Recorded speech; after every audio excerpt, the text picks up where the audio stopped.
Haleluya, puji Tuhan. Senang sekali kita kembali bertemu dalam Renungan 79. Bapak Ibu Saudara, kita akan bersama-sama kembali belajar tentang kebenaran firman Tuhan. Dan tema yang akan saya bawakan di dalam renungan pada saat ini yaitu berpeganglah pada firman Tuhan. Kita mari bersama-sama buka di dalam kitab kita Ratapan pasal yang kedua ayat yang pertama sampai yang ketiga. Saya akan membacakan di sana. Betapa Tuhan menyelubungi putri Sion. Dengan awan dalam murkanya, keagungan Israel dilemparkannya dari langit ke bumi. Tak diingatnya akan tumpuan kakinya, tatkala ia murka. Tanpa belas kasihan, Tuhan memusnahkan segala ladang Yakub. Ia menghancurkan dalam amarahnya benteng-benteng putri Yehuda. Ia mencampakkan ke bumi dan mencemarkan kerajaan dan pemimpin-pemimpinnya. Dalam murka yang menyala-nyala, ia mematahkan segala tanduk Israel, menarik kembali tangan kanannya pada waktu si seteru mendekat, membakar Yakub laksana api yang menyala-nyala yang menjilat ke sekeliling. Nah, ini adalah satu kisah di mana Allah murka kepada Sion. Belajar dari pasal ini adalah salah satu kisah bagaimana Allah murka terhadap Sion oleh karena apa yang mereka perbuat. Nah, Sion artinya benteng atau kubu pertahanan. Di dalam Alkitab Sion juga disebut sebagai kota Daud atau kota Allah yang terletak di Yerusalem, Israel. Nah, ini menjadi pertanyaan bagi kita, mengapa Allah murka dan bahkan menghancurkan Sion? Penyebabnya adalah karena orang Yerusalem atau orang Sion telah berbalik, orang Israel berbalik daripada jalannya Tuhan, berbalik daripada perintahnya Tuhan. Mereka tidak lagi melakukan perintah Tuhan, tidak lagi melakukan firman Tuhan. Mereka sudah lari daripada Tuhan. Dan inilah sebabnya mengapa Allah murka kepada Sion, murka kepada orang Israel. Dari sini kita dapat mengerti apa yang akan terjadi ketika anak-anak Tuhan, umat-umat Tuhan berbalik, tidak mengikuti apa yang Tuhan perintahkan, tidak mengikuti apa yang Tuhan firmankan di dalam kehidupannya.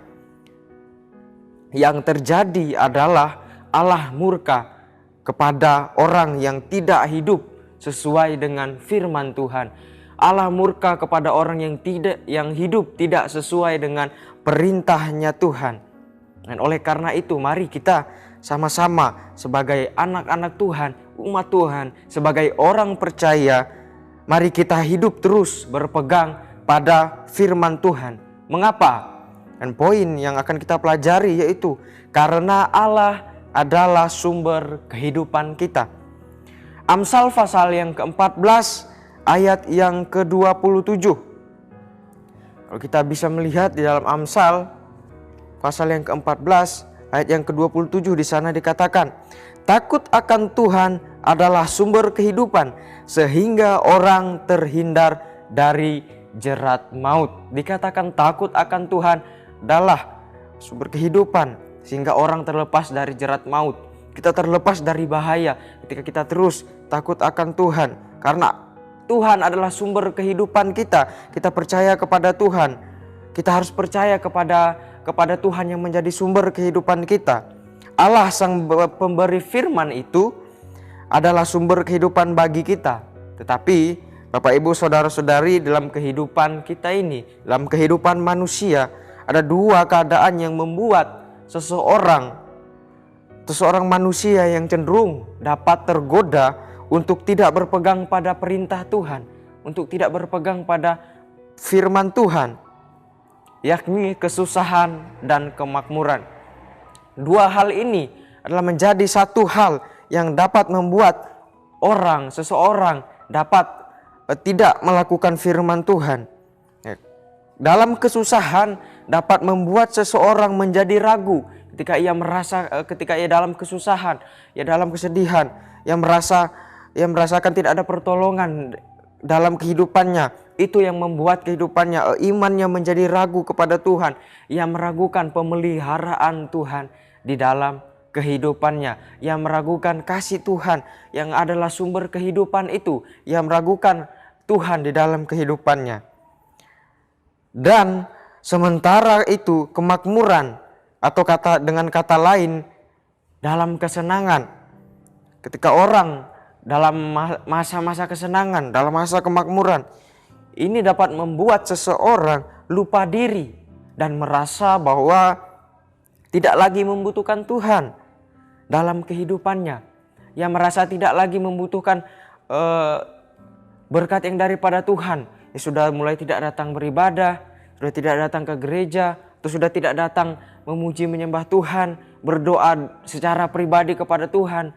Karena apa? Karena sudah menganggap bahwa dirinya sudah enak, sudah senang, sudah makmur, tidak perlu lagi ada Tuhan di dalam kehidupannya. Ini adalah salah satu hal yang dapat membuat iman-iman anak-anak Tuhan, umat-umat yang percaya kepada Tuhan, menjadi meragukan Allah adalah sumber kehidupan, karena mereka sudah merasa senang.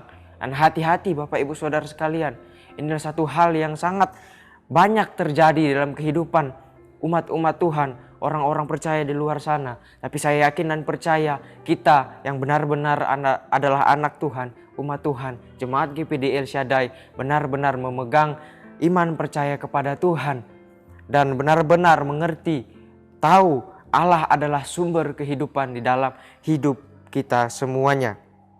Di dalam Yohanes pasal yang keempat, kalau kita buka di dalam Yohanes pasal yang keempat, Injil Yohanes pasal keempat ayat yang ke-14. Cara dikatakan, tetapi barang siapa minum air yang akan kuberikan kepadanya, ia tidak akan haus untuk selama-lamanya. Sebaliknya air yang akan kuberikan kepadanya akan menjadi mata air di dalam dirinya yang terus-menerus memancar sampai kepada kehidupan yang kekal. Kalau kita buka di dalam Yohanes pasal yang ke-6 ayat yang ke-35. Di sana dikatakan, kata Yesus kepada mereka, "Akulah roti hidup. Barang siapa datang kepadaku, ia tidak akan lapar lagi. Dan barang siapa percaya kepadaku, ia tidak akan haus lagi. Tetapi aku telah berkata kepadamu, sesungguhnya kamu telah melihat aku, kamu tidak percaya. Semua yang diberikan Bapa kepadaku akan datang kepadaku, dan barang siapa datang kepadaku, ia tidak akan kubuang." Nah, ini adalah salah satu khotbah Tuhan Yesus pada saat itu di rumah ibadah di Kapernaum. Tuhan Yesus mengatakan bahwa akulah roti hidup. Barang siapa datang kepadaku, ia tidak akan lapar lagi. Dan barang siapa percaya kepadaku, ia tidak akan haus lagi. Ya, barang siapa yang percaya, barang siapa yang datang kepada Tuhan, ia akan menerima berkat-berkat. Ia akan menerima suatu hal yang baik yang Allah sediakan di dalam kehidupannya. Tetapi kalau kita bisa melihat di ayat yang ke-36, di sana juga dikatakan, tetapi aku telah berkata kepadamu, sungguh pun kamu telah melihat aku, kamu tidak percaya. Dan pada saat itu orang sudah melihat Tuhan Yesus secara langsung, tetapi masih ada orang yang tidak percaya. Bagaimana dengan kita? Kita yang hanya dengan iman kita tidak melihat secara langsung, tetapi kita mempunyai iman kepada Tuhan. Baiklah, kita terus percaya kepada Tuhan. Kita terus berpegang teguh kepada perintah Tuhan, kepada firman Tuhan yang benar-benar adalah satu firman yang menyelamatkan kita. Ada satu firman yang dapat membentuk kehidupan kita. Dan Tuhan Yesus, Allah yang kita sembah, adalah Allah sumber kehidupan di dalam setiap kehidupan kita. Firman-firman-Nya mengajarkan kehidupan kita untuk hidup lebih baik lagi. Oleh sebab itu mari kita terus melakukan setiap kebenaran firman Tuhan. Dan yang berikutnya adalah Allah sang pemberi firman adalah Allah yang setia pada janjinya. Kalau kita bisa melihat di dalam Mazmur pasal yang ke-12 ayat yang ke-7 sampai yang ke-8. Janji Tuhan adalah janji yang murni, bagaikan perak yang teruji 7 kali dimurnikan dalam dapur peleburan tanah. Engkau Tuhan yang akan menepatinya, Engkau akan menjaga kami senantiasa terhadap angkatan ini. Tuhan berjanji, Tuhan setia terhadap janjinya. Tuhan setia terhadap janjinya kepada kita. Kalau kita buka di dalam 2 Petrus pasal yang ketiga ayat yang ke-9. Kita buka 2 Petrus pasal yang ketiga ayat yang ke-9. Di sana dikatakan, Tuhan tidak lalai menepati janjinya, sekalipun ada orang yang menganggapnya sebagai kelalaian, tetapi ia sabar terhadap kamu, karena ia menghendaki supaya jangan ada yang binasa, melainkan supaya semua orang berbalik dan bertobat. Ini adalah satu hal yang perlu kita ketahui, bahwa Allah adalah setia terhadap janjinya. Ia selalu setia terhadap janji-janjinya kepada kita. Kalau satu contoh di dalam Alkitab juga, di dalam Ulangan di sana, janji Allah yang mulia kepada Abraham untuk menjadikan bangsa yang besar dan suatu negeri yang kaya, berlimpah buminya. Dan itu terjadi di dalam kehidupan Abraham. Demikian juga dengan kehidupan kita. Biarlah kita mau menerima janji Tuhan di dalam kehidupan kita. Oleh sebab itu mari kita berpegang terus pada perintah Tuhan, pada firman Tuhan. Yesaya pasal 41 ayat yang ke-10. Di sana dikatakan, janganlah takut sebab aku menyertai engkau, janganlah bimbang sebab aku ini Allahmu. Aku akan meneguhkan, bahkan akan menolong engkau. Aku akan memegang engkau dengan tangan kananku yang membawa kemenangan. Ini adalah satu janji Tuhan di dalam kehidupan kita, memberikan kemenangan kepada kita. Kalau kita terus berpegang pada perintah Tuhan, tidak bimbang dengan apa yang Tuhan berikan kepada kita, terus meneguhkan iman percaya kita. Di ayat yang ke-13, Yesaya 41 ayat yang ke-13. Sebab aku ini Tuhan Allahmu, memegang tangan kananmu dan berkata kepadamu, janganlah takut, akulah yang menolong engkau. Tuhan adalah sumber penolong kita. Ia berjanji akan menolong kehidupan kita ketika kita dalam kelemahan, dalam kesusahan. Tuhan akan menolong kehidupan kita. Sebab itu mari Bapak Ibu Saudara terus percaya kepada Tuhan, percaya kepada firman Tuhan, berpeganglah terus pada firman Tuhan. Firman Tuhan adalah sumber kehidupan dan Allah yang selalu setia pada janjinya kepada kita yang mau percaya dan berpegang pada firman Tuhan. Haleluya, puji Tuhan. Demikianlah firman Tuhan yang dapat kita dengarkan bersama. Biarlah Tuhan terus memberkati kita. Terima kasih Bapak Ibu Saudara yang terus mengikuti Renungan 79. Kiranya dapat menjadi berkat bagi kita semua. Bapak Ibu Saudara-saudari yang ingin didoakan untuk pokok-pokok doa tertentu, menceritakan kesaksian baik mujizat kesembuhan, pemulihan, masalah keluarga dan lain sebagainya, dapat disalurkan melalui chat WhatsApp di nomor 081327420088. Mari kita berdoa untuk firman Tuhan pada saat hari ini. Terima kasih Tuhan, Engkau sangat baik dalam kehidupan kami. Kami sangat bersyukur buat kebaikan-Mu. Kami masih bisa mendengarkan firman Tuhan. Itu semua karena anugerah-Mu Tuhan. Kami berdoa Tuhan bagi ibu yang sedang menjalani pengobatan tulang dan paru di rumah sakit, supaya Tuhan menjamah, Tuhan memberikan kekuatan, dan Tuhan memberikan kesembuhan di dalam kehidupannya, sehingga ia dapat kembali beraktivitas dengan normal, dengan baik, dan ia mempergunakan waktu yang ada untuk memuji dan memuliakan nama Tuhan. Berdoa juga pemulihan kasih Tuhan dalam setiap keluarga yang ada.